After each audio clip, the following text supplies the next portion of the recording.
ঘোড়া যেখান থেকে পানি পান করে সেখান থেকে পানি পান করুন, কারণ ঘোড়া কখনোই খারাপ পানি পান করে না। বিড়াল যেখানে ঘুমায় সেখানে আপনার বিছানা পাতুন, কারণ বিড়াল কখনোই অপবিত্র নোংরা জায়গাতে ঘুমায় না। যেই ফলটাকে পোকাতে খেয়েছে সেই ফলটা খান, কারণ পোকা কখনোই বিষাক্ত ফল পান করে না। পোকা পানি মাটিতে যেখানে খনন করে ব্রাশ করে সেখানে গাছ লাগান, ভালো গাছ পাবেন।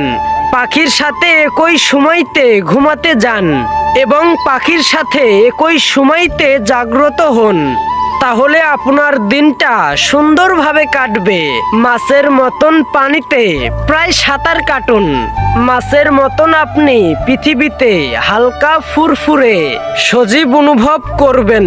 যতবারই সম্ভব আকাশের দিকে তাকিয়ে থাকুন, তাহলে আপনার জীবনটা আকাশের মতন সুন্দর এবং স্বচ্ছ হবে।